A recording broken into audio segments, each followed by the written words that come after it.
Երբ որ մենք իրավիճակների մեջ ենք հայտնվում, Когда мы оказываемся в ситуации, շատ մարդիկ են կողքից նայում մեզ, многие люди смотрят со стороны на нас, տեսնում են մեր իրավիճակների մեջ ինչպես մենք կվարվենք։ видят, как мы будем действовать в наших обстоятельствах. Մարդիկ, որոնց որ դու անդադ քարոզել ես, Люди, которым ты проповедовал, ավետարանել ես, которым ты говорил, կգա ժամանակ, երբ որ կլինես մի իրավիճակի մեջ, и придет время, ты будешь в ситуации. նրանք կտեսնեն դու արդյոք դրա մեջ ես։ Они увидят, ты действительно ли в Այն Боге. ինչ որ դու ասում ես, քարոզում ես, դու արդյոք дրա մեջ ես։ То, что ты проповедуешь, действительно ты ли Թե ты в մենակ этом? սիրուն խոսքեր ես ասում։ Или ты просто говоришь красивые слова? Դες Պողոսեն եւ քարոզում են եւ դրա մեջ էին։ Павел, он и проповедовал, и жил этим. Եվ դա պատճառ է դարձնում շատերի փրկության։ И это становится причиной для спасения многих.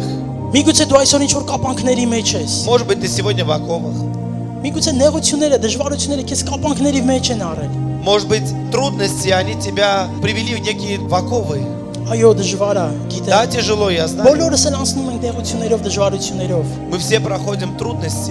բայց Աստված ուզում է շարժվի մեր մեջ։ Но Бог хочет сегодня двигаться в нас. Աստված ուզում է գա քո կյանքի մեջ ավելի зоրավոր ձևով, Бог хочет сильным образом прийти в ավելի твою жизнь. իրական ձևով, Хочет прийти ավելի գերբնական ձևով, могущественным, сверхъестественным որպեսզի образом. քանդի ամեն կապանքը քո կյանքից։ Чтобы убрать всякие оковы в нашей жизни. Այն կապանքները, որ այս աշխարհն է արել քեզ Те համար։ оковы, которые этот мир Այն строит. կապանքները, որ սատանան է արել։ Те оковы, которые от дьявола. Աստված ուզում է հենց այսօր քանդի քո բոլոր կապանքները։ Бог хочет именно сегодня разрушить все эти оковы.